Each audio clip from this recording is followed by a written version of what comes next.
Достар, бұл подкастта көретіндеріңіз Қазақстан ұлттық құрамасының алдағы екі ойынын талқыладық. Тибо Куртуа Қазақстанға келмейді, Докуға қарсы қалай қорғанамыз және де ұлттық құрамамыздың халі қандай деген мәселелерді талқылаған болатынбыз. Және біздің оқырмандарымыз үшін дәл осы Манчестер Юнайтедтің ретро жейдесін ойнататын боламыз. Шарттарымыз әдеттегідей, арнамызға тіркеліңіз, лайк басыңыз, комментарий жазыңыз, көптеп жазсаңыз, жеңу мүмкіндігіңіз көп болады. Олай болса баршаңызға сәттілік.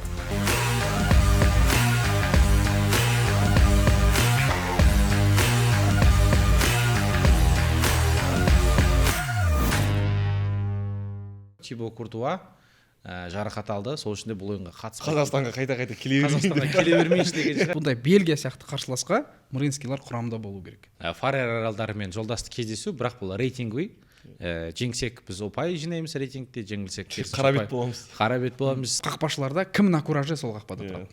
Қазір Прайм, қазір ойыны жүріп тұрған Анарбеков. Футболды тек қана TikToктан көретіндер, ой, Фарерге ұтылғанбыз ғой дейді. Бірақ қапталға ойын десең, Кенжебек дәл қазір Сатпаевтан мықтырақ болып тұр.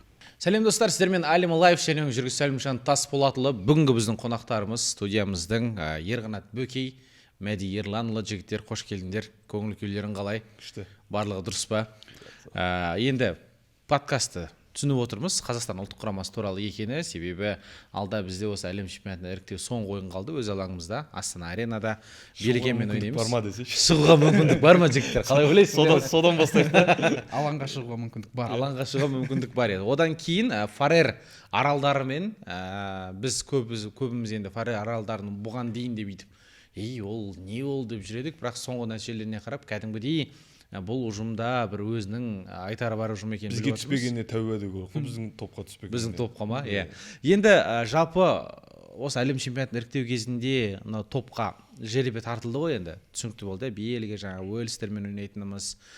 Сол кезде бір әңгімелер болған, тіпті бір үшінші орынға да бір таласып көруге болады негізі. Солтүстік Македония қатты ондай емес дегендей. Бірақ қазір 4-ші орындамыз. Лихтенштейнді 2 рет жеңдік, ол енді түсінікті еді басында, сосын Солтүстік Македониямен қонақта бір рет тең ойнадық. Жалпы осы іріктеуде енді қорытындылайтын кез ғой бұл, себебі бұл соңғы ойын, жылдағы ресми соңғы ойын, осымен әлем чемпионатының іріктеуі бітеді, түсінікті әлем чемпионатына біз шықпаймыз. Жалпы цикл көңілдеріңнен шықты ма? Мүлдем шыққан жоқ қой, негізі ол біз оптимистік көзқараспен қарап айта береміз ғой. Қайрат чемпиондар лигасы шыққанда ойбай біреуден ұпай аламыз, Пафостан 3 ұпай алып тұрық деген сондай болды ғой. Дәл мынауда да сондай болды ғой. Уэльспен сырт алаңда ничья өз жерімізде ұтсақ, Солтүстік Македониямен мынаяқта ұтсақ деген секілді енді фантастика айта береміз ғой, бірақ деңгейі осы, оның қайғыратын ештеңесі жоқ. Реалистік көзқараспен осындай деңгейіміз және өсуіміз керек. Бір қуантатыны енді бұл ойын ештеңе шешпейді ғой, бірақ осы ойынға жақсы құраммен жасақталып жатыр да. Біз не циклдің басында, не циклдің соңына бір соған бүткіл жанкүйерлер алданып қаламыз, бір жақсы көңіл күймен бітіре саламыз. Солтүстік Македонияны жеңдік. Мына ойыннан енді тағы да Солтүстік Македониямен негізі тең ойнадық, бірақ сен жеңіс ретінде қабылдап отырсың. Сол Интер Қайратпен 2-1 ойнағанда да тойлап жүрдік қой. Жеңілсек те тура сондай болып тұр бұл да. Көреміз, бұл ойыннан да әлде тең нәтиже күтуге болады Бельгиямен, бірақ Бельгия. Бізде үнемі сол ғой, біз әрдайым ұлттық құраманың матч болатын кезде бір ұлттық құраманы бір жеңіліске қимаймыз ғой, кіммен ойнаса да үнемі бір осы жол сенсация болады деп күтіп отырамыз да. Бірақ өткен матчтарға қарайтын болсақ, мысалы Македониямен 2 ойында да жеңіске жетуге болатын еді ғой негізі, бір детальдар шешкетіп тұрды да. Шынымен де маусымның жаңағы іріктеу кезеңінің басында біз айтқанымыздай 3-ші орынға таласуға болатын еді. Сәл ғана жетпей тұрды да. Бірақ енді Бельгияға қарсы білмеймін, қаншалықты мүмкін ұпай қол жеткізу. Кеше Доку шошытты ғой. Доку шошытты, кәдімгідей Мади кәдімгідей жүрегі шайлығып отыр. Мадиге ол кәдімгідей шошиды ғой, себебі Ливерпульдің жанкүйері дегендей. 2 рет жүрегі шайлып қалмаса болды қатарынан. Жалпы Бельгияға бұл ойын өте маңызды. Себебі білеміз, топтан 1-ші орын алып шығу ол тікелей жолдама береді, ешқандай өтпелі ойын ойнау деген. 2 ойында да соңғы бізбен, одан кейін Лихтенштейнмен қалды ғой. Сол үшін де Бельгияға енді барынша бізге қарсы әйтеуір алыс жол дегенді өткізіп жеңіп алу керек. Сосын енді Лихтенштейн жеңетінін түсінікті өз алаңында. Сол үшін де Бельгияға енді барынша бұл жерде негізгі құрам келеді. Бірақ құрам деп айтып жатқан кезде бірден қазір ақпараттар шығып жатыр. Тибо Куртуа жарақат алды, сол үшін де бұл ойынға қатыспайды. Қазақстанға қайта келе Қазақстанға келе бермейінші деген шығар. Бұрында келдім. Астанаға мен Қазақстанда тұратын менен қарағанда Астанаға көп барайын деп жатыр ғой. Тибо ма? Иә. Жалпы енді осы Тибоның жоқтығы қандай да бір бізге мүмкіндік беріп қалуы мүмкін ба?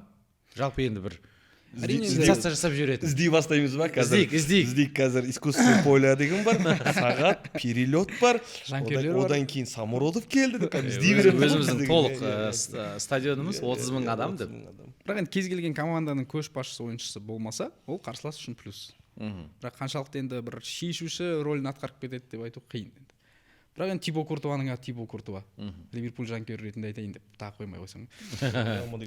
Мен ойында шынымен де өте мықты тұрды. Одан қалса Кевин Де Брюйн жоқ. Жалпы Кевин алғашқы ойында керемет ойнаған болатын, дубль жасады, Доку да дубль жасады. Кім Куртуа да жақсы ойнады ғой, Самородов па кім алыстан бір теуіп еді, сол кезде Сәтпаев деп те, сол кезде құтқарып қалды ғой. Енді бірақ десе де ол Бельгия құрамасы, ол осы ойында 3 ұпай үшін келе жатқан құрама ғой. Оған қоса мысалы осындай бір кәрі қасқырлар жоқ кезде жас аш қасқырлар өздерін дәлелдеуге тырысады ғой. Бірақ мен кәдімгідей тағы да бір көзілдірік киіп алған шығармын, бір фантастикалық ерте келсем, бірақ ұпай алуға болады деген секілді бір бар. Біріншіден бізге ешқандай да қысым жоқ бұл ойында. Бізден ешкім ештеңе күтпейді. Керісінше нәтиже Бельгияға қажет. Сол себепті олар нәтижеге ойнайтын болса, бір қарымта Сатпаев, Кенжебек, Самородовтар жүгіріп кетіп бір гол соғып алатын болса, кішкене бір дисбаланс болуы мүмкін Бельгия құрамасында. Бұл жерде футболшыларға біріншіден басынан шығарып тастау керек та, бұл Бельгия екен. Мысалы Македониямен 2 ойында да, Македония өзімізбен бір деңгейдегі команда сияқты қабылдады да ойнады. 2 ойында да жеңіп кетуге болатын еді. Мысалы сол Македония Бельгиямен 2 ойында тең түсіп жатыр. Неге біздің құрама бір ойында прайм ойын көрсетіп бір ұпайға қол жеткізбейді? Енді Македонияның 2 ойыны 2 бапкермен өткіздік қой біз. Алға басында енді бірінші ойын өз аламызда Али Алиев еді. Одан кейін Талғат Маруалы, Байсуфинов тізгіндегеннен кейін жалпы тең нәтижеге қол жеткіздік. Қазір де енді жігіттер бұл жолы ерте жиналды. Әдетте бір 5 күн бұрын жиналатын еді, ойнай беретін еді ғой. Қазір енді мынау Ресейде өнер көрсететін легионерлер енді келіп командаға қосылатын болады. Апта соңында ойындарынан кейін содан енді Маруалының осы ұлттық құрама айналасында құрастырған бір атмосферасы. Көптеген ойыншылардың ол туралы айтып жатқан сұхбаттары. Сендердің ойларың қалай жалпы? Енді қазір қалды ғой осы 2 ойынға. Жалпы әрі қарай қалдыру үшін не істеу керек деп ойлайсыңдар? Енді қазір бұл Фарер аралдарымен болатын ойын бір ортада тұрған ойын ғой. Ұтсаң, Фарер аралдарын ұттық қой, немеге қуанасың deyip қалады да. Бірақ бұл рейтинг ойын. Жындысыңдар ма, Фарерден ұтылып қалдыңдар ғой деген секілді анандай. Бір болмайтын қарсыласқа түсіп тұрмыз да, одан өзбектермен ойнай салуға болады деді да. Енді о чемпионат мираға шығып жатыр, ояқта футбол дамып жатыр деп құтылып кете салатын. Бұл жерде ешқандай құтыла алмайсың, бұл тек қана жеңу керек. Ал Бельгиядан енді ол Бельгия. Сол себепті қиын жағдайға түсіп қалды. Әйтпесе біздің бас бапкерлер де тұр, Лихтенштейннің алдында бір тағандай жібереді де, Лихтенштейннен 3 ұпай алады. Оп, қайтадан ойбай ұлттық құрамамыз дамып жатыр деп тақылданып қала саламыз да. Енді бұл Маруалын тек қана мен ішкі қазір атмосферада, мысалы кешеде тағы бір сұхбаты шықты ғой, ішкі атмосферада бәрі жақсы, өзіміздің енді қазақ тілді маман, сол себепті де мен бұл кісінің қандай да нәтиже болмасын, бізге анандай секілді бір шыдап көруіміз керек, бір циклды толығымен бір бас бапкерге табыстап көрейікші не болатын. Өйткені ондайлар аз ғой, мысалы Адиев қана шығар бір цикл толық жүргізген. Оған дейін онда да нәтиже үшін ғой. Нәтиже үшін. Енді бір шыдап көру керек секілді. Кім келмей жатыр, бұл федерация деген үлкен қазаннан ақшаны кім алып кетпей жатыр. Келсін, өзіміздің кісі, мысалы жаңағындай ұлттық құраманың жаңағы подкасттарды көріп отырсаң да қазақша көргенге риза боласың да. Қазақ сөздер, мысалға кейбір жерлерде ауызекі стиль біздің өзіміздің сөздермен айтады, сондай сөздермен айтады. Бұл жерде бір ешқандай енді басқа тілдегі маман болатын болса, оған жаңағы переводчик керек, ол деген жаңағындай бір шеңберден шығып кетпеу керек деген секілді моменттерді ұстап отырады. Мен қандай да нәтиже болмасын, Талғат Маруалұлы қалғанын қалайтын едім. Шынымен де қазір егер біз шетелден бір мықты бапкер таба алмасақ, таба алмай жатырмыз ғой, табатын болса Алиев деген сразу табатын еді ғой. Ондай вариант жоқ болса, өзіміздің елде осы кісіден басқа лайықты кандидатура жоқ. Мен де шынымен де осы подкастқа келер алдында кісінің Ермұхамед Мәулен ағамызға берген сұхбатында көрдім. Шынымен де бір жаттан да сөйлемейді, барлығын түсінікті қылып айтады. үй деп қойып ортасында ол отырып дегеніміз футболшылармен де Сыйлайсың ашық қой. Егер журналистермен солай сөйлесетін болса, өзінің ойыншылармен қалай сөйлеседі деген ой келеді да.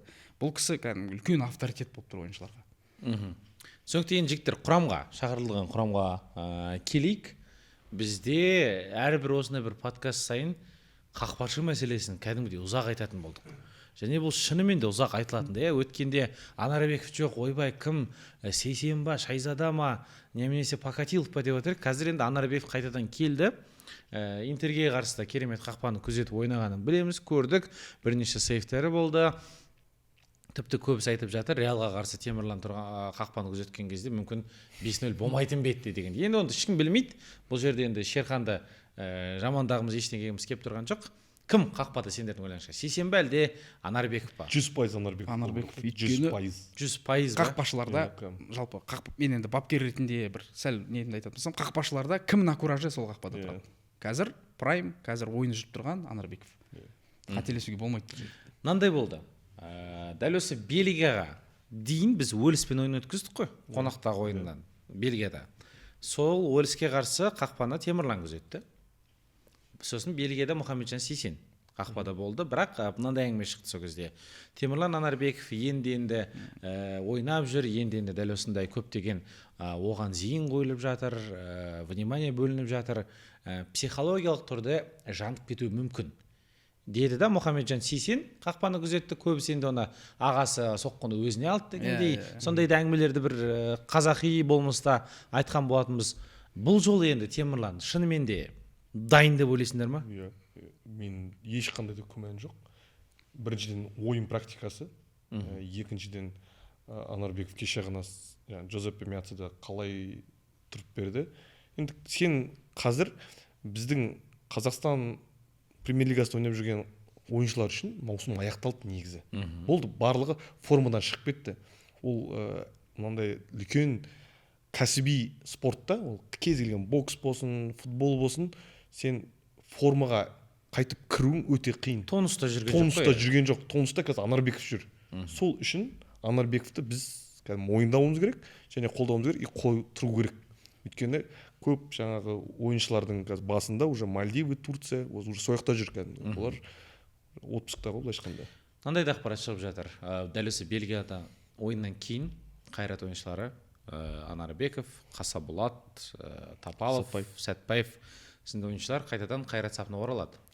Себебі олар Чемпиондар лигасының ойыны Копенгагенге қарсы дайындалуға жет қонақтағы және Фарер аралдарына, яғни Хорватияда өтеді ол ойын, Пула қаласында жолдас кездесуге бармайды дегендей. Осы мәселе туралы да көп әңгіме жүр қазір. Қайрат неге өтеді, ұлттық құрама ғой. Бірақ оны түк шешпейді ғой ол ойын ұлттық құрама үшін. Бірақ бұл жерде қайрат шешеді деп айтуда не сияқты? Мүмкін қайрат емес шығар олай шешіп жатқан. Мүмкін ұлттық құраманың бапкерлері де соны түсініп өздері жібереді дегендей ме? Біз ана әрдайым ой бір жаққа қарай қисық қараған жақсы көреміз ғой. Жоқ, мына жерде тура қарайтын болсақ, мүмкін шынымен де федерацияда түсініп отқан шығар. Өйткені қазір Қазақстандағы басты флагман команда ол қайрат болып тұр. Және Қазақстанның басты жарнамасы. Тапалов өткенде сұхбат берген кезде айтты ғой, мен дайын болдым, мен шаршадым деп айтқан жоқпын. Мені шақырған жоқ жай деді. Енді ол қайраттың кінәсі емес қой жерде. Ойыншылар шақырған. Яғни бір жақ сөйлесті да, осы ойыншылар бізге керек болады деп. Енді шынымен де керек болады. Әйтпесе біз қазір Пафостан бір ұпайды ала алмай қалуымыз әбден мүмкін еді ғой негізі. Пафос егер 11 ойыншымен ойнағанда қиын болып кетуі мүмкін еді. Өте. Қорғанысқа онда оралайық.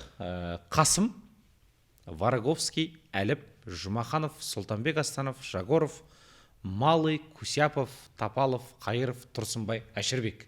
Қашкен қайда десе? Қашкен қайда жігіттер? Талисман ғой ол кәдімгідей. Қашкенге бір стадион толтырып тұрып шығарып тастау керек қой. Негізі талисман болды ғой енді солтүстік Македонияға қарсы. Күшті. Мен шын айтқандай болды ғой. Жоқ, енді бұл жерде тағы да 4 қорғаушымен ойнайтын болсақ, 2 орталық қорғаушымен деп айтайыншы, 2 орталық қорғаушымен ойнайтын болсақ, жақсы. Мен осы тізімді көрдім да, яғни әр позицияда орталық қорғаушылардан да, жартылай қорғаушылардан да, шабуылшыдан да бір ешқандай да тесік жоқ. Өзінің бабындағы ойыншылар шығаратын болсақ, солтүстік Македонияға қарсы ойнағанда ойнап беруге болады деп ойлап отырмын. Соған да тағы алданып отқан шығар. Мен соңына дейін жанкүйер боламыз ғой ұлттық құрамаға. біз 4 қорғаушымен ойнаймыз енді. Ойнасақ төрт қорғаушымен иә, себебі Талғат Марвалы бірден айтты, егер де сен гол соққың келетін болса, онда артта емес, алда бір ойыншы көбірек керек болады деді. Бұндай ойындарда тек тәуекелге бармасаң ешбір нәтижеге қол жеткізбейсің. Өз алаңында. Қанша ойын өтті, бізде 5 қорғаушымен жатып аламыз, Иә. аяғында бір гол өткіземіз. Сол гол өткізгеннен кейін болды, үміт жоқ, екіншісін өткізесің, сөйтіп бітеді. Енді бұл жерде жаңағы Бельгия ұлттық құрамасы бір шетінен ұпай үшін келе жатыр, иә, бірақ олар да түсінеді да, өйткені сен қонаққа бара жатсың, ұзақ жол жүріп келесің, бұлар бірден шабуылға бас салады деп ойламаймын мен негізі. Сондықтан алғашқы 20 минутта алаңды сезініп, қарсыласты сезініп алсақ, соңына дейін ойнауға болады. 4 қорғаушымен ойнағанның бір ерекшелігі жаңағы бізде өте жылдам қапталдағы ойыншылар бар ғой. Олардың ортасында мысалы Рамазан Оразов сияқты бір креативщик болса, қорықпай шабуылдауға болады. Қарсылас оны күтпеуі де мүмкін. Өйткені Македония күтпеді ғой ондай нәрсені. Және сол екі ойында соңғы Лихтенштейн жеңгенде және Македониямен тең ойнаған кезде оң қапталда Бағдат Қайыров ойнады. Бірақ Тапалов келді ғой. Тапалов келді. Енді осы мәселе жаңағы Сейсенбі Анарбеков па дегендей, сендердің ойларыңша Тапалов оң қапталда ма әлде Бағдат Қайыров па? Мен Анарбеков сияқты дәл 100%. Иә, мен де Тапалов деп отырмын. Өйткені Тапалов болатын болса, жаңағы сол ойыннан кейінгі берілген ұпайы бар ғой, мысалы ойыншыға берілген баға, енді ең төмен бізде оң қапталдан көп шабуыл жібергенбіз. Сол себепті де жетпей қалғаны көрініп тұр. Мүмкін енді тағы да бір гипотеза ғой, ой, қазір бүйтіп көрсек деген секілді. Мүмкін Тапалов болғанда ұтатын бек ол ойында деген секілді сөз бар ғой. Бірақ Сұлтанбек Астановты мүлдем қарастырмаймыз ба?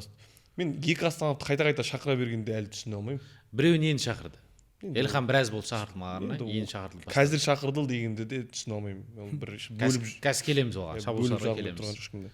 Түсінікті, онда сендердің ойларыңша Қайыров, Қасым, Әліп, Вараговский ма? Иә. Тапалов, Қасым. Тапалов, Қасым, Әліп, Вараговский. Енді Әліпке келейік. Соңғы ойында Крылья Советовке қарсы қателеспесем жарақат алып қалды да, бірінші таймнан кейін алмастырып тастады. Нұралы қазір Зениттің әрбір ойында сол қапталдағы қорғаушы рөлін атқарып, кәдімгідей шығып жүргенін білеміз. Қалай ойлайсыңдар, капитан егерде шынымен де ойындарға қатыса алмаса, бұл кәдімгідей негізі үлкен бір орын таптырмас не ғой? Потеря ғой. Дәл қазір иә. Қазіргі сәтте мен енді қосалқы құрамда деп айтайын. Тізімде тек тәжірибелі Малый ғана бар ғой. Және сол аяқта Сағадат Тұрсынбай бар. Енді сол аяқ деп қарайтын болсақ. Егер сен таза Әліпке ауыстыратын ойыншы деп тұрсаң, иә. Бірақ енді Әліп туралы ақпарат жоқ. Келеді, келмейді дегендей толық. Көрейік, күтейік. Жартылай қорғанысқа өтетін болсақ, Ғалымжан Кенжебек, Рамазан Оразов, Чесноков, Халматов, Жуков, Қасаболат, Жұмат, Қараман, Төлібай және де Пайрус. Енді жартылай қорғаныста бұл жерде қуат сол сарғағаз болып тұр, бірақ сол қуат болса жақсы болатын еді. Зор болатын еді. Себебі ортада енді керемет ойнады. Жақсы креативщиктер бар. Қасаболат та жақсы, Оразов та жақсы, Қараман да жақсы. Бірақ қара жұмыс жасайтын біреу керек еді да. Кім қуат секілді соңына дейін мазасына алып жіберетін ше ойыншылардың. Сондай бір ойыншы. Македониялықтардың өздері жазды ғой, мына түсіп қалған кім деді ғой. Мынау чоза голум деді ғой. Біз бар ғой. Бүткіл циклда тек қана Македонияның алдын ғана кесіппіз ғой. Қатты кесіп кеттік. Кәдімгідей әлем чемпионатына бара алмай қалайын деп тұр ғой, кәдімгідей қиын болып тұр ғой жағдайлар. Әйтпесе деген жағдай күшті еді ғой. Бірінші орында келе жатқан. Бірінші орында келе жатқан. Болды деп отыр еді. Түсінікті. Мынандай жігіттер тағы да сұрақ. Қайратта білеміз, қазір таңда оң қапталда қорғаушы рөлінде негізінде, егерде мынау шабуылдағылардан аман болып жүрсе, Громыко, Эйдмилсондар болған кезде Маринскийдің ол жақта ойнамайтынын, оң қапталда вингер болып жүр ғой қазір. Бірақ шабуылда барлығы аман болса, Маринский оң қапталда қорғаушы рөлін Тапаловтан жеңіп, негізі құрамда шығып жүр. Сол түсініксіз негізі. Бірақ бұл ойыншыны біз ұлттық құрама сапында көрген жоқпыз. Жастар үшін енді бұл құрбан етіліп тұрған ойыншы ғой, жастар құрамасы үшін. Сонда жастар ұлттық құрамадан да биік болып тұр ма қалай? Жоқ, ол да ұлттық құрама ғой, негізі олған да ұлттық құрама ретінде қарау керек, бірақ ол позицияға қазір тағы да бұл жерде дауласуға болады. Қайыровты айтсаңдар болады, ол жерге Тапаловты айтсаңдар, Мырынскийді айтуға да болады да. Енді бұл жерде бас бапкерлер штабы Тапалов пен Қайыровты алған болып шешіліп тұр. Екеуінің біреуінен енді бір бастапқы құрам шығарады. Енді осы причина іздейтін болсақ, таппайсың. Неліктен Мырынский мысалы Қайыровтан әлсіз емес қой негізі. Жаңа өзің айтпақшы, Тапаловтың өзіне негізі құрамдағы орынды алып алып отыр. Чемпиондар лигасында ойнады. Маусымның соңында ең мықты топ матчтарға қатысқан ойыншы. Бір оправдать етуге болмайды да оның молодежьқа кетіп қалғанын. Енді ол мысалға тағы да екі жалпы федерацияның мына жақтың бас бапкерлері де жастар құрамасында, ұлттық құрамасында сөйлесуі мүмкін, өйткені бұл ойын тағы біз үшін ештеңе шешіп тұрған жоқ та. Бұл имидж ойын бола салуы мүмкін да. Келді, ойнады, кетті. Ұтсақ ойбай ұттық дейміз, бірақ ешқайыққа шықпаймыз. Ұтылсақ, сырт алаңда да ұтылдық қой 6-0 деген секілді. Сол себепті де ол жастарымыз енді дәл сол U21-ге келетін болсақ, бұлар қонақта Словакиямен және өз алаңымызда Молдовамен ойнайды. Енді осы жақта қатты бір ұпайға қол жеткізгісі келіп тұр ғой, сөздің шыны керек. Және топта біз дәл қазіргі таңда 5-ші орында тұрмыз, 3 ойыннан кейін 3 ұпай. Сол Словакия 1-ші орында тұр, 4 ойыннан кейін 10 ұпай.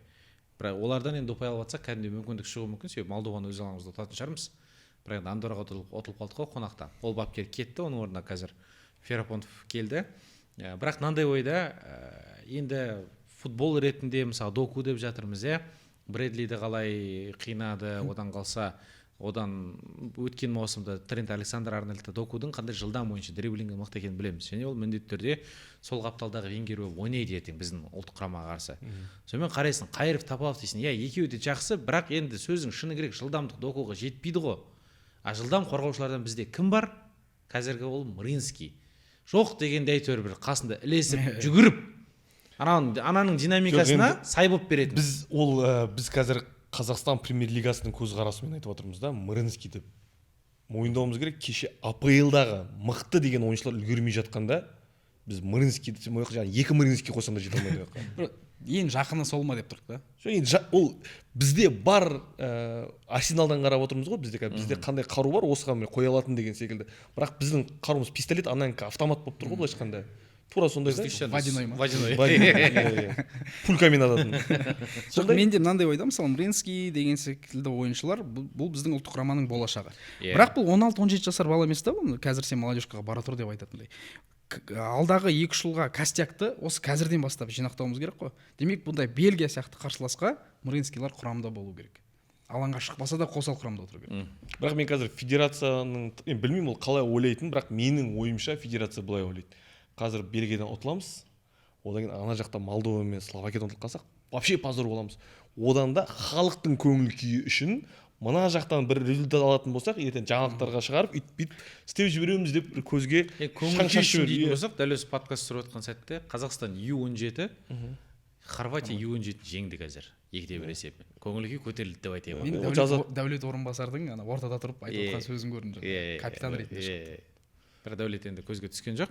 Шабуыл шебіне келейік онда жігіттер, жарайды түсініктік. Енді біз бапкердің де өзінің бір ойлағаны бар, бірақ енді шынымен де докудың ойынын көріп жүріп былай бір жақындалмай әйтеуір докудың деңгейіне қазір АПЛ-дың өзіне жақындау адам жоқ болып тұр ғой. Рис Джеймс жек қояды. Шабуылда Элхан Астанов, шабуылшылар шақыртылған Максим Самородов, Дастан Сәтбаев, Иван Свиридов, Рамазан Кәрімов және Оралхан Өмертаев. Кімге сұрақ бар? Сұрақ көп қой, жалпы. Енді 3 бастапқы құрамда шығатын ойыншыны айта салсақ болады шығар, енді ол түсінікті Кенжебек, Самородов, Сатпаев шығар. Меніңше Чесноковты төртеуін айтайық жақсы. Қазір ана қалған екеуінен тоқтайтын болсақ, уже ол кезде сұрақтар пайда болып кетеді. Не үшін шақырды деген секілді. Шучинаев қайда деп айтпасам мына жақта отырып Шучинаев керек емес дегенде де пікірлер айтылды ғой. Енді сол төртеуін алады, әйтпесе енді ұлттық құрамаға біз әлі күнге дейін өзінің клубтық командасында қосалқы құрамда отырған ойыншылар шақыруымыз енді сол нәрсе ғана қатты бір ішімді бір түрлі сезім болады да мен соны көргеннен кейін. Өзіңмен дисбаланста отырасың ба? Қалай ол сен түсінетін едім, егер де сен жаңағы Ла Лигаға барып, болмаса серия Б-ға барып та, емес серия Б-ға барып сен сол жақта запаста отырып келетін болсаң, опыт қой деп айтатындай. Ал сен мына жақта отырып, сен қалай шақырта бересің деген секілді. Отырып, одан қалса енді Рамазан Кәрімов туралы айтып отырмыз ғой бұл жерде. Оқырмандар түсіну үшін басын ашып айтайық. Жарақат көп қой Рамазанда. Өмір бір белі, омыртқасы, арқасы ауырып жүреді, өмір бір бұлшық еттері тартылып қалып жүреді деген неше. Сол үшін енді Рамазанның сөзін шыны керек сол Бранға голына сөзсіз рахмет айтамыз. Астананы кәдімгідей шығарып берген, бірақ одан кейін бір қырғын салғанын көрген жоқпын. Мүмкін біз енді ол жаңағы Астана футбол клубының ішкі процесінде білмейтін шығармыз, мүмкін Бабаян сенбейтін шығар деген секілді. Бірақ дәл қазір нәтижемен біз көріп жүрген нәрсені айтатын болсақ, онда бұл жерге ойнап жүрген ойыншыларды шақырған әлдеқайда тиімдірек, және оларға мысалы тәжірибе берем деп шақыратын болса, соларға Шучинаевичтің өзі де керек еді бізге. Біз әлі анандай командамыз ғой, екінші этажда ойнаймыз. Біз бірден паспен жаңағы Арсенал ұқсап, Тасар, кімдер, Жезус секілді қысқа нелермен, шабуылшылармен кіріп кетпейміз ғой, екі паспен. Біз міндетті түрде заброс жасаймыз, одан соған таласуымыз керек. Кім таласады деген сұрақ бар менде ертең доптарға. Мысалға жаңағы ненің Қайраттың өзі де столппен ойнайды. Бізге столп керек, міндетті түрде бізге абат керек. Мысалға енді абаттың да жағдайы шынымен де мысалға ұлттық құраманың мен абаттың ойынын қатты ұнайтын, жеке жанкүйер болатын абаттың өзіне. Оны да мысалға жекелей бір стадиондарда жалға алып өзі жасап жүр дейді. Түркияда. Түркияда физиотерапевтпен бірге. Ішің ашиды енді сондай ойыншылардың жоқ болып кеткен. Әйтпесе абат келетін болса, қазір біздің Қазақстандағы кез келген топ 4 командадан орын алады. Ойланбай. Оралу да мүмкін қазір себебі. Шабуылда жаңағы стоп позициясында өнер көрсететін мықты шабуылшы жоқ екен бізде. Қазір біз амал жоқ Сатпаевты ойнатады ортада. Бірақ егер абат болғанда Сатпаев пен Самаротов бір қапталда, Кенжебек, Самаротов пен Чесноков бір қапталда бір-бірін ауыстырып ойнаса болатын еді. Қазір енді амал жоқ Сатпаевты ортада ойнатады, бірақ бұл жігітке ортада ойнау өте ыңғайсыз. Өздерің байқап жүрсіңдер, қапталда ойнайды.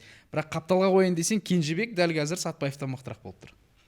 Бірақ енді көреміз. Мына жерде гу ете қалды. Не деп отыр мынау деген комментарийлер кетті осы жерде үшеуі. Екі апталық формада болса екен дейміз, өйткені тағы айтамын, спорт үшін ол 2 апта деген үлкен сұрақ қой. Қаншалықты өздерін тонуста ұстап тұр. Сатпаев Интерге қарсы мықты ойнады. Артқа да қайтты, алдыға да. Бұрыштаманы осы алып келген. Осы алып келді. Әйтпесе 1-2 сәтте деген артынан Дюмфрестермен жаңа кімдермен бисіктермен бірге қайтып жүрді ғой. Димарканы қуалап итеріп тастады ғой. Подкатпен алып қойғанда 81-ші минутта. Бірақ мен жаңа айтып отқаным, соңғы ұлттық құраманың ойындарын барлығымыз көрдік қой енді. Ерекше көзге түскен Кенжебек болды ғой. Бірақ Сатпаев та алаңға шығып жүр. Сол қазір шынымен де Кенжебек бір ұлттық құраманың басты ойыншысы сияқты болып тұр. Басты жұлдыздардың бірі, сөзін шыны керек, Ғалымжан да оны түсінеді. Одан қалса Ғалымжанмен енді былай сұхбаттасып та жүрміз. Бара жатқан кезде сөйлесіп те қалып жатырмыз. Ашық сөйлесуге, сұхбат жазуға, қандай да бір қаншалықты адамның психологиясын өзгертіп жібереді. Басқа жаққа барып келдің, болды түсіндің, зона комфортынан шығып кеттің. Сен қой сол жалақыны алып үлгересің. Қазақстанда ол жаңағыдай. Қазақстанға кез келген сәтте қайтып үлгересің. Абат қазір бұйырса, мысалы Абат қайтып келсе, болды ғой, контрактысы дайын ғой. Сол зарплатаны алады. Ал мысалы Ғалымжан бір шықты, түсінді, біріншіден ой өрісі, екіншіден техникасы, футболға деген көзқарасы өзгертті. Сосын медианы да Ғалымжан қатты түсінді да керек екенін. Оның да қазіргі заманда бір өзінің үлесі бар екен. Оразов естерінде ме? Оразов мысалға шығып кетті ғой, сол кезде деген кәдімгідей ұлттық құрамада ойбай Қазақстан Модричі деп кеттік қой, бәріден. Өйткені сразу деңгей өзгеріп кетті. Самородов та сол. Вороговский бұрын келгенде қайтып кетті. Моленбектен келгенде айыратыны да сол қапталда. Дәурен Жұмат айтады, Кенжебек Европадағы футболшылардың жалпы профессионализмі бізден әлдеқайда бөлек деңгейде дейді. Мысалы, дер кезінде ұйықтау, тамақтану, әрбір ойыншының өзінің диетологы бар дейді. Өзінің жеке жаңағы залда занимация ететін бапкері бар дейді. Өзінің бір адамды кем дегенде 7-8 бапкер қадағалайды командадан тыс. Бізде ондай жоқ қой. Бұл бала соның барлығын көріп келді да енді. Көріп келген, көріп келгенде бар, соны кеп неқа істеуде бар ғой. Талай затты көріп келіп отқандар да бар ғой. Бізде шынымен мына жақта да енді Қашкенде көріп келді ғой десең. Көріп келді, бірақ енді бұл жерде соны жүзеге асыру дегендей Ғалымжанға үмітіміз көп, және Бельгияға қарсы ойын енді алғашқы ойында да былай ойнады, қатты көзге түскен жоқ қой. Бұл осы қарымта ойында сату ғой бұл. Бұлындай чемпиондар лигасы, әлем чемпионатын іріктеу кезең, Европа, осындай Бельгия сияқты қарсыластарға өзіңді көрсету, ол кәдімгі сен айтпақшы жәрмеңке. Ғалымжанды мысалға басты жәрмеңкесі сол Испанияның молодежкасында дубль жасаған ғой. Содан кейін көп кетті әңгімелер. Ойбай, Испания қызып жатыр екен, Сегунда сәл төменгілері не қылады екен, үйіп жүрді деді. Сонымен неге Кошицеге барған емес пе? көрейік енді. Сеніміміз мол, бірақ Сәтбаевқа қайтадан оралайықшы. Ұлттық құрама сапында әлі гол соққан жоқ. Одан қалса Дастанның шынымен де орталық шабуылшы ретінде әлі бір қатты өзіне ыңғайлы емес екенін көріп жүрміз. Қайрат сапында осы Эдмилсон жоқ кезде ортада қиналады кәдімгідей. Бұған Дастанға көбінесе сол қапталмен шабуылдаған ыңғайлырақ. Енді біз шабуылда кімді көреміз? Дастанды ма, әлде Максим Самородовты ма? Ортада. Біз таза шабуылшысыз ойнайтын секілдіміз. Арсенал секілді. Құрын тоғыздық деп па? Тоғыздық ана кімде басында Пепте ойнап жүрді ғой Ситимен. Жежуспен ойнады ғой. Жежус, Фоден. Сондай болатын секілдіміз. Болмайды бізде. Бірақ енді бізге Бельгия оны ойнатпайды да. Бізге допты беріп қоймайды ғой. Мәңдер ойнап көріңдер. Тоғыздық жоқ екенсіздер сендер деп бізге допты бере салмайды ешкім. Бірақ ойынымыз сондай болады. Көп ауысатын сияқты, алда осы үшеуі қайта позицияларына ауыстыра беретін секілді. Бірақ біреуіне ғана не беріледі ғой, рұқсат беріледі, ары бері қайтпауға деген секілді артқа қарай. Бірақ Сатпаевтың қазіргі формада ол қайтады. Ол кез келген сәтте соңына дейін бұл жігіттің қазіргі заряды толып тұр ғой. Қуаты бар, артқа қарай бір 2 рет қайтып келеді, ойланбай. Ұлттық құрамада көзге түспейтіннің бір ерекшелігі Сатпаев үшін өте ыңғайсыз футболды. Бұл бала кезінен Қайрат академиясынан шыққан ғой. Өмір бақи сен команданың бірінші нөмірмен ойнайды. 8 жасыңнан бастап сен әр ойында тек шабуылдайсың. Қайратта ішкі біріншілікте плюс-минус сондай жағдай. Ұлттық құрамаға келеді 5 қорғаушымен ойнап жүрді мысалы алдында. Бұл мүлдем басқа жаққа түсіп кеткендей. Допсыз жоқ Сатпаев. Сол үшін ыңғайсыз болуы мүмкін. Бірақ енді ертең 4 қорғаушымен шабуылдайтын болсақ, өзін көрсететін шығар. Бірақ мен енді бапкер болсам, менде Самородов шығатын еді негізгі құрамға. 1 сағат Самородов ойнап, одан кейін қалған жарты сағатқа Сатпаев шығатын еді. Және Дастан Сәтбаев, Талғат Марубал. Біз қазір 4-3-3-ті айтып отырмыз, бірақ менің ойымша 4-2-2-2 деп те ойнап та мүмкін деп ойлап отырмын да мен. 4-3-3-ті айтып отырмыз ғой. Хофенхайм сияқты бүйтіп осы үйім болып тұратын мынандай. Жоқ, Лейпцигтер сізде бірдеңелерді қойып қойған ғой. Флеш-скорға қарасаң немде білемін ау деп. Бұл 4-тің суретін сақ қойған ба деп. Бұларға мысалы 4-2, мысалы Қасабот пен Қараман, жоғары Оразов деген секілді под нападающий ойнайды да. Бірақ сол кезде яркий форвард болмайды, шетпен ойнаймыз деген секілді. Дастан Сәтбаев Марвалының бапкерлігімен әлі ойын өткізген жоқ. Себебі соңғы циклда жарақаты болып, Дохаға барып емделіп қатысқан жоқ болатын, көреміз. Енді бізде енді тағы бір ұлттық құрамамыздың үздік сұрмергені бар ғой, Бахтияр Зайнуддинов деген. Өте мықты ойыншы негіз. Өткенде Лихтенштейнге қарсы демей-ақ қояйықшы, жарайды. Солтүстік Македонияға қарсы алаңның ортасында кәдімгідей бір тыныштық бере алады. Керек кезінде пауза береді, керек кезінде пас, әйтеуір деңгейінің бар екенін көрсетіп әдемі ойнады. Бұл ойынға енді Батюка қатыса алмайды. Және менің енді естіген ақпараттарым бойынша жалпы Батюканың бір жарақаты болды ғой. Бұлшық еті ше. Ахилл сияқты, бірақ соның төменгі жағы. Сол жарақатпен жалпы мынау жасанды төсеніште ойнау не рекомендуется вообще? Қазір де жарақат мысалға. Бұл бірінші рет емес қой негізі. Лихтенштейннен кейін мен өзім көрдім. Кәдімгідей әрең кетіп барады ғой бүйтіп. Ақсаңдаған кезде анандай бір удар алып, біреу теуіп кетті деген емес та. Просто жай кетіп баратқанның өзіне ауырды. Сол үшін де енді Батюканың ұлттық құрамада көргіміз келеді. Себебі шынымен де қатты керек ойыншы бізге. Бірақ енді өкінішке қарай бұл ойындарда көре алмаймыз. Енді нәтижелерге келейік жігіттер. Подкастымыздың соңында да келіп қалдық, құрам туралы біраз айттық. Енді түсінікті Бельгияның мүмкін Селс тұратын шығар қақпада. Куртуаның орнына, Де Брюйнің орнына да енді сол Тилеманстар, Онаналар шығып қалатын шығар. Жояқта жетіп жатыр. Олардың проблемасына үңілмей қояйықшы. Оларда да бір үшеу бар шығар, біз сияқты подкаст түсіріп отқан. Сол сияқты болын айтатын болсақ, тағы да қазір бір 2 сағатқа кетеміз олар туралы. Фарер аралдарымен жолдасты кездесу, бірақ бұл рейтингі. Жеңсек біз ұпай жинаймыз рейтингте, жеңілсек қара бет боламыз, ұпай жоғалтамыз дегендей. Нәтижеге келейік енді. Не күтесіңдер? Сол мен жаңа айтқандай, ұлттық құраманы ешқашан бір ойын алдында бір осылай сұрайды ғой, не ойлайсың деп. Жеңіледі деп айта алмаймын мен ше. Бірақ Бельгияны жеңіп кетеміз деп те айту қиын болды. Ең бастысы футболшылар жаңағы қарсылас Бельгия екенін естен шығарып тастау керек та, футбол ойнау керек. Тең нәтиже тіркелсе жақсы болады. Екі ойында да кәдімгідей Македонияны, Бельгияны құлатып өліс шығарып жіберсең. Өліс деген біз кәдімгі. шешіп отырмыз, бірақ өзіміз шықпаймыз. біз бірінші ойын андай болды да, бір гол өткізді болды, кетті ғой ары қарай. Анау 2 гол құртты ғой подряд. Сол біз ештеңе істей Парт алмаймыз еткізді, деген. Соқ еткізді ғой. Бұл Бельгия ғой деген сияқты ше. Бұл кешегі біздің ойын сияқты ғой бұл. 2 минут ұтылдық, болды, жете алмаймыз деген сияқты. Олай болмайды ғой. 8 ойыншымен жүрміз ғой дегендей ма? Мен ойымша екі ойында да өте күшті болатын еді. Екі ойында да тең ойнасақ. Фарердермен де ма?